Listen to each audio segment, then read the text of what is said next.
Bismillahirrahmanirrahim. Assalamualaikum warahmatullahi wabarakatuh. Gimana kabarnya adik-adik? Semoga rahmat dan kasih sayang Allah selalu menyertai adik-adik dan keluarga yang ada di rumah. Baik adik-adik yang dirahmati Allah, mari sama-sama kita bersyukur kepada Allah yang telah memberikan kepada kita begitu banyak nikmat, kesehatan, kekuatan sehingga kita dapat sama-sama melaksanakan kegiatan BDR pada pagi hari ini. Salawat dan salam semoga selalu tercurahkan kepada baginda Rasulullah SAW, kepada keluarganya, kepada para sahabatnya, kepada tabi'in, tabi'in, dan insya Allah keselamatan sampai kepada kita yang senantiasa berjuang di jalan Allah. Baik adik-adik yang dirahmati Allah, untuk mengawali pembelajaran kita pada hari ini, mari sama-sama kita berdoa. Doa dimulai dengan Quran Surah Al-Fatihah dan dilanjutkan dengan doa belajar. Berdoa dimulai. A'udzu billahi minasyaitonir rajim. Bismillahirrahmanirrahim. Alhamdulillahi rabbil alamin. Arrahmanir rahim. Maliki yaumiddin.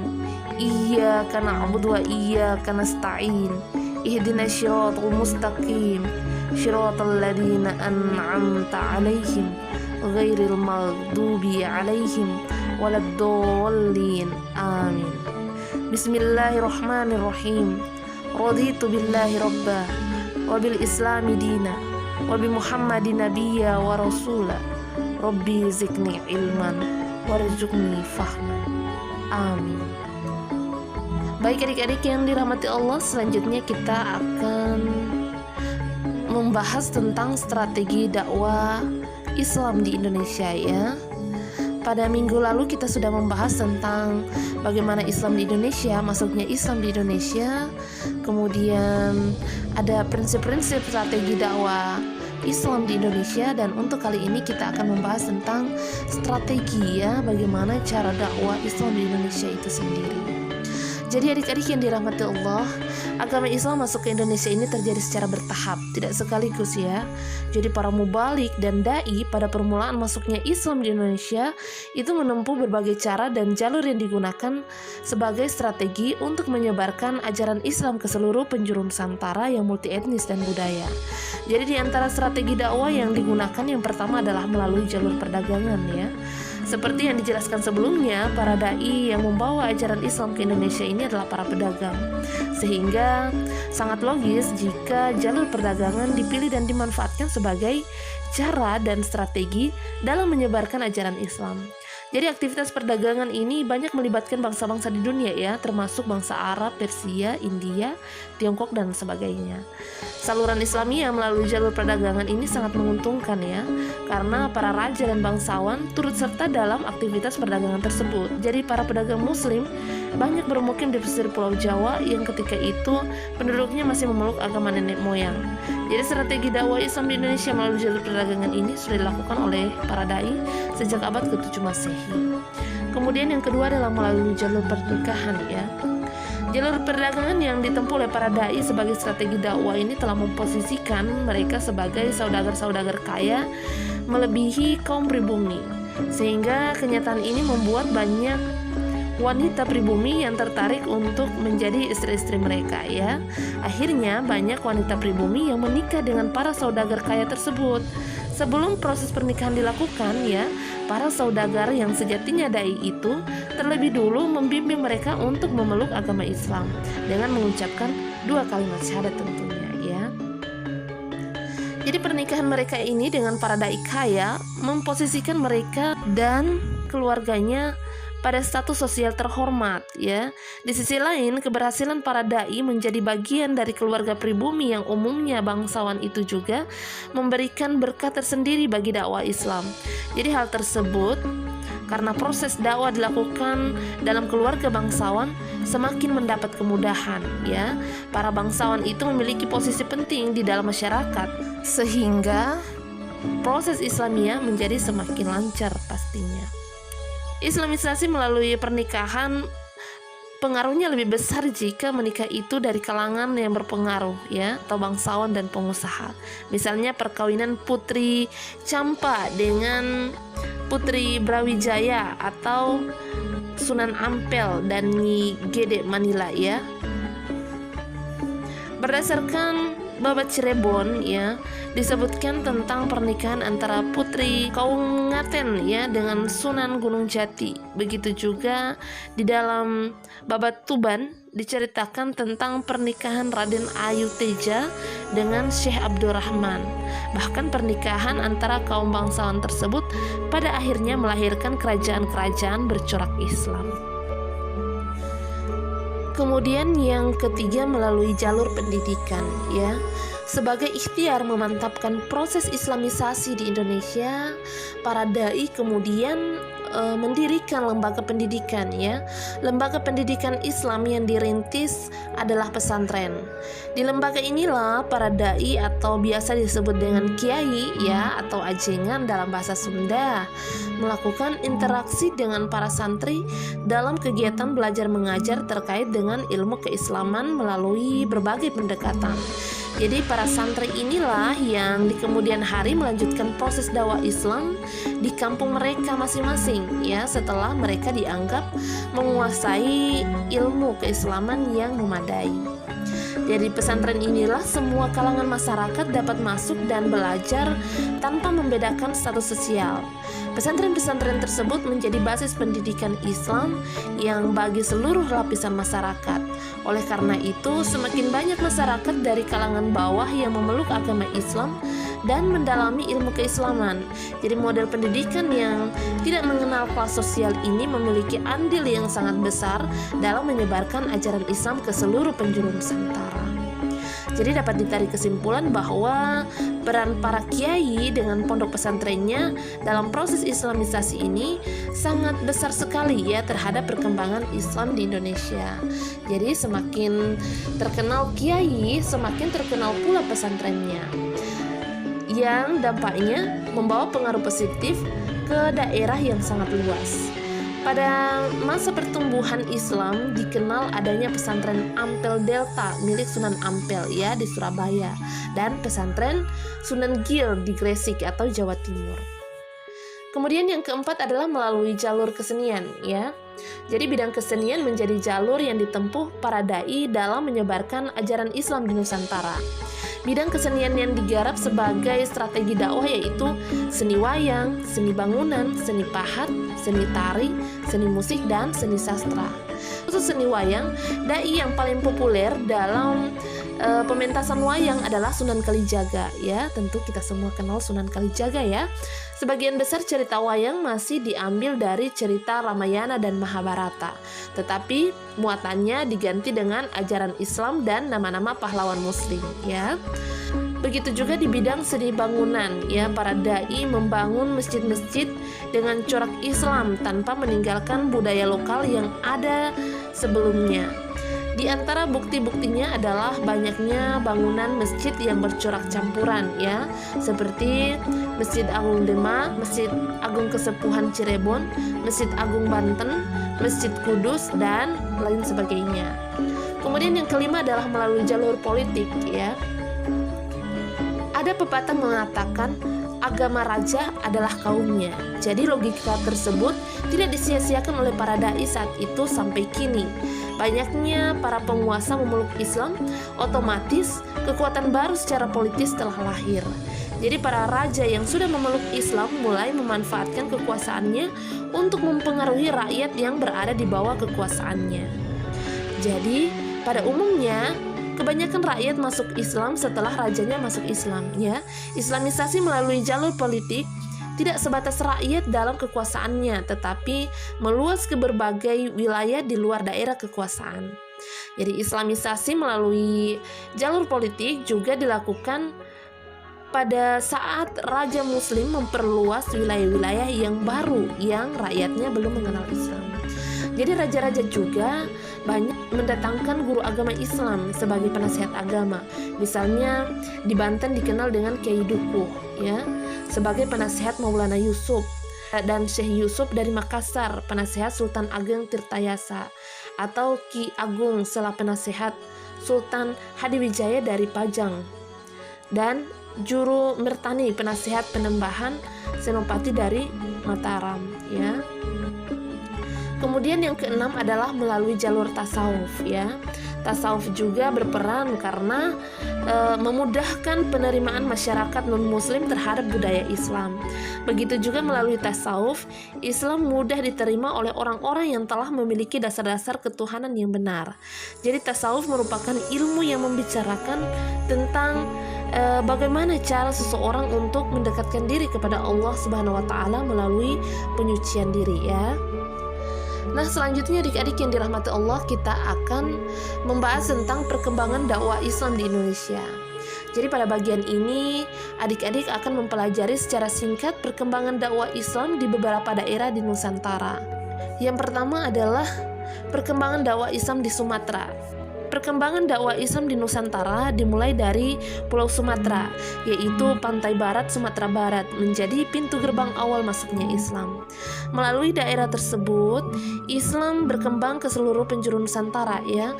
Umumnya pembahasan tentang perkembangan Islam bermula dari Pasai, Aceh Utara ya.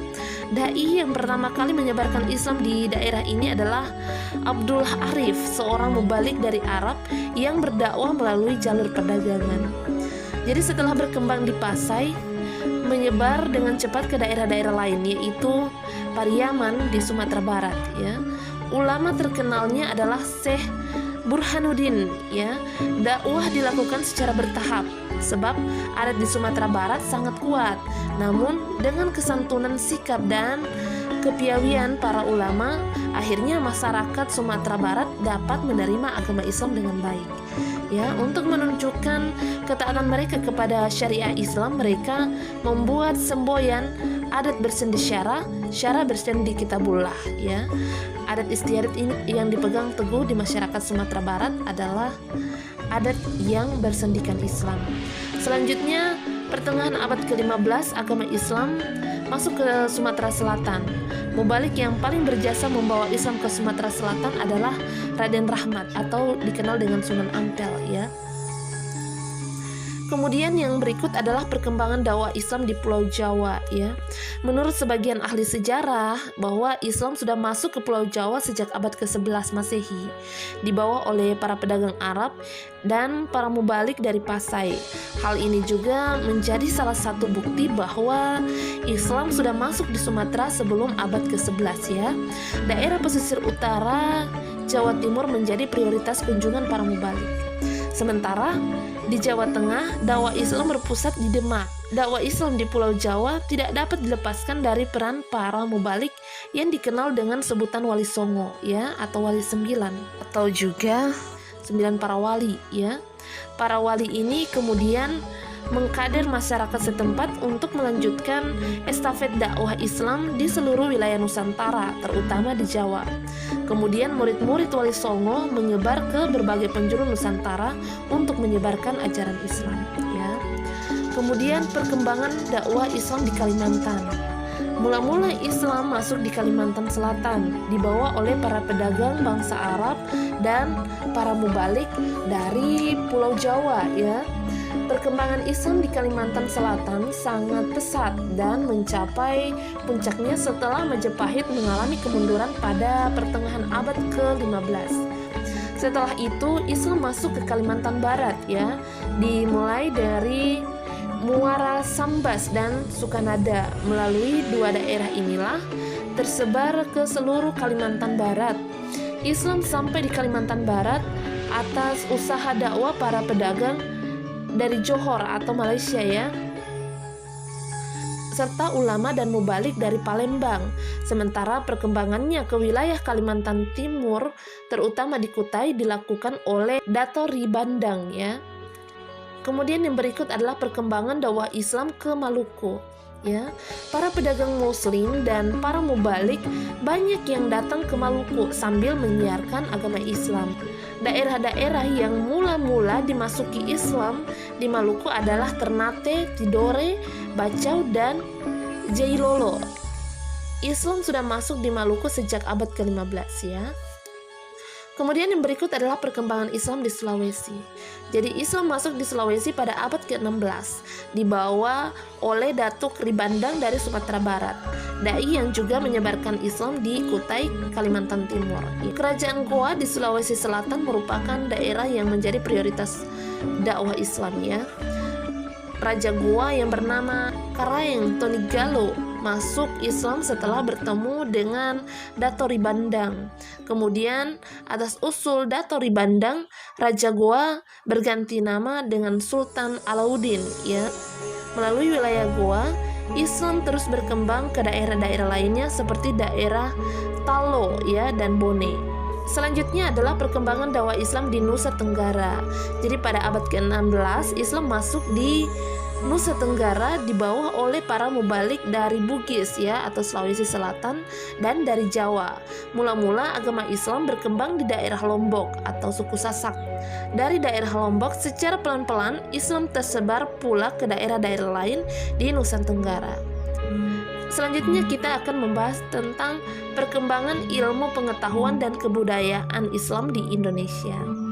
Ya, dakwah Islam dilakukan oleh para dai tidak menyebabkan hilangnya kebudayaan asli, tetapi justru memperkaya keanekaragaman budaya bangsa Indonesia ya adik-adik.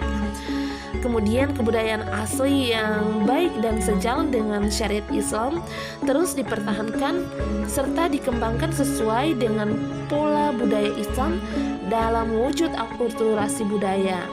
Nah, berikut ini akan dijelaskan pengaruh dakwah Islam terhadap ilmu pengetahuan dan kebudayaan di Indonesia. Yang pertama adalah pondok pesantren ya. Salah satu cara dakwah Islam adalah melalui jalur pendidikan. Lembaga Islam yang paling berjasa adalah pondok pesantren.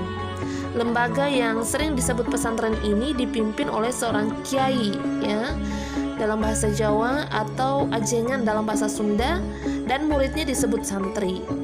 Di lembaga ini para santri dididik dengan berbagai ilmu agama seperti akidah, akhlak, fikih, tafsir Al-Quran, hadis ya, bahasa Arab, nahwu sorof dan balaghah, juga ilmu pengetahuan umum serta ilmu bela diri ya. Semua itu sebagai bekal untuk menjadi pemimpin di daerah masyarakat. Kala itu pesantren yang terkenal adalah pesantren Ampel Denta ya di Surabaya yang dipimpin oleh Sunan Ampel, dan pesantren Giri di Gresik yang dipimpin oleh Sunan Giri. Keberadaan pondok pesantren diakui sebagai salah satu lembaga pendidikan yang sudah ikut andil dalam mencerdaskan kehidupan masyarakat Indonesia ya, baik di masa lalu, masa kini maupun masa yang akan datang. Terutama ketika bangsa Indonesia dijajah oleh Belanda dan Jepang. Apalagi saat ini ribuan pesantren tersebar di seluruh tanah air. Tentu sangat membawa pengaruh besar terhadap kualitas pendidikan di Indonesia, khususnya untuk benteng akhlak generasi anak bangsa ya.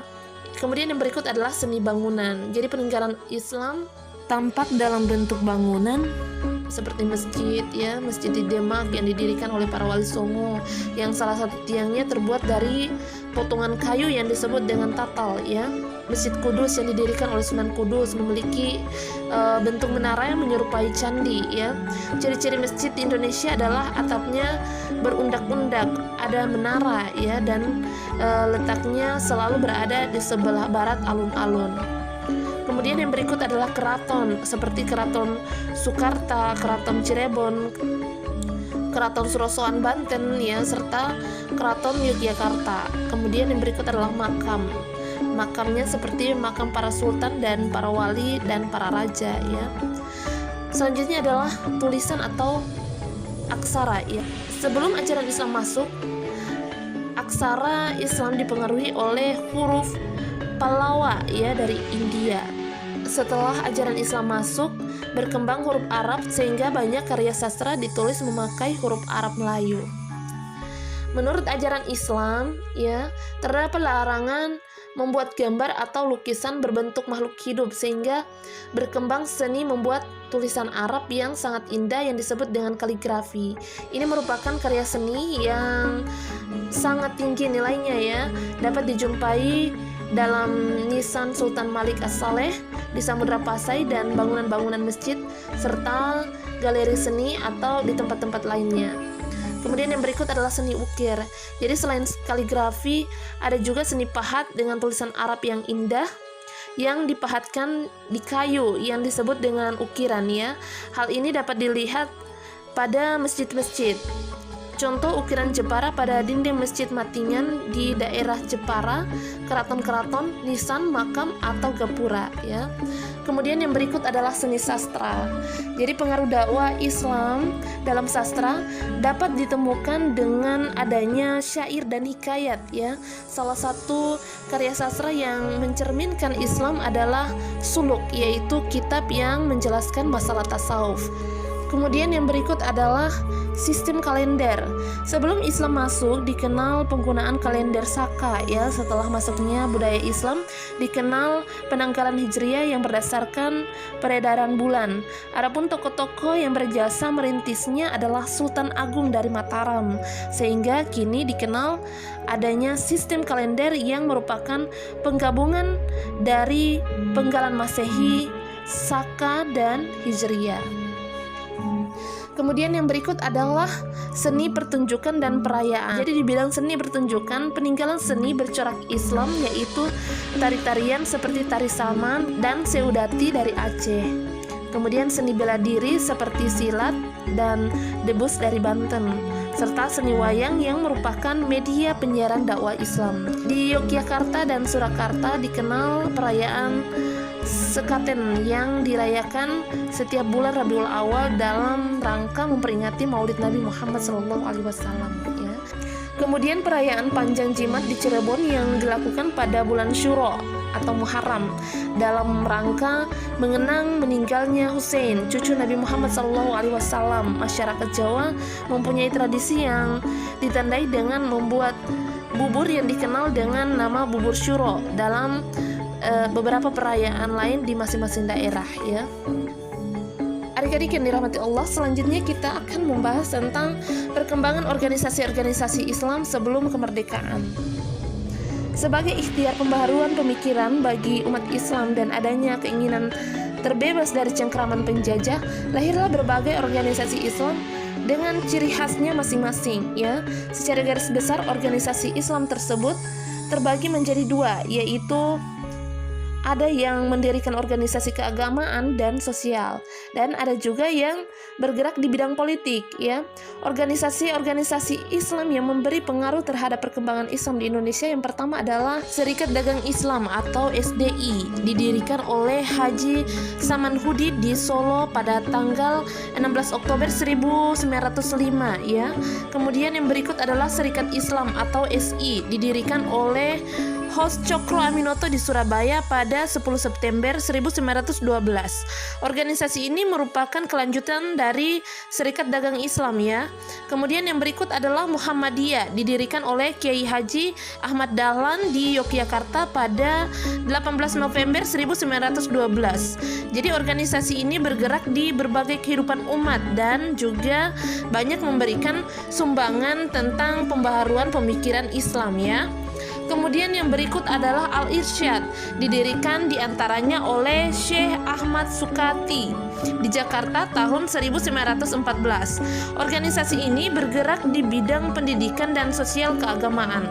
Kemudian yang berikut adalah Persatuan Islam atau Persis ya, didirikan oleh Kiai Haji Zamzam di Bandung tanggal 17 September 1923. Organisasi ini memiliki tujuan utama yaitu memberlakukan hukum Islam berdasarkan Al-Quran dan hadis. Kemudian yang berikut adalah Nahdlatul Ulama ya, atau kita kenal dengan NU, didirikan oleh Kiai Haji Hashim Asy'ari dan Kiai Haji Abdul Wahab Hasbullah di Surabaya tanggal 31 Januari 1926. Organisasi ini memiliki tujuan memberlakukan ajaran Islam yang berhaluan Ahlus Sunnah wal Jamaah dan menganut 4 mazhab, yaitu Imam Syafi'i, Imam Maliki, Imam Abu Hanifah, dan Imam Ahmad bin Hambal ya. Kemudian yang berikut adalah Persatuan Tarbiyah Islam atau PERTI, didirikan di Bukit Tinggi tanggal 20 Mei 1930. Baik adik-adik yang dirahmati Allah, selanjutnya kita akan membahas tentang manfaat mempelajari sejarah perkembangan Islam di Indonesia.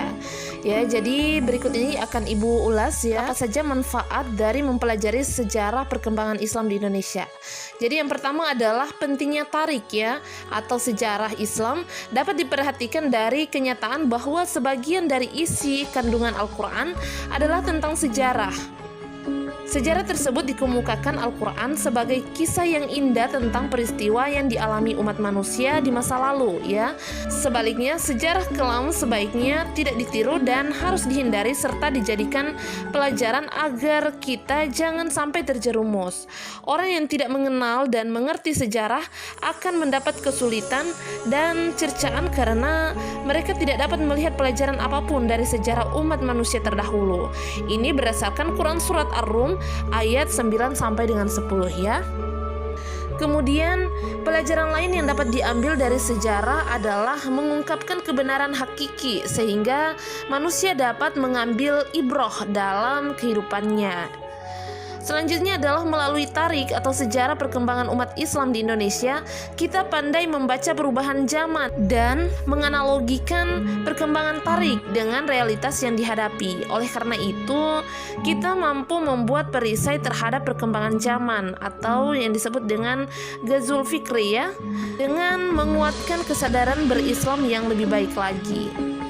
Kemudian yang berikut adalah melalui tarik atau sejarah kita mampu mempelajari dan mencontoh para pendahulu yang memberi teladan dengan baik sehingga dapat mengambil peran sebagai mujahid dakwah atau cendekiawan muslim yang mampu menyinari zamannya. Baik adik-adik yang dirahmati Allah, sekian dulu perjumpaan kita hari ini, dan selanjutnya mari sama-sama kita tutup pembelajaran hari ini dengan membacakan doa kafaratul majelis. Subhanakallahumma wa bihamdik asyhadu an la ilaha illa anta wastaghfiruka wa atubu ilaik. Wassalamualaikum warahmatullahi wabarakatuh.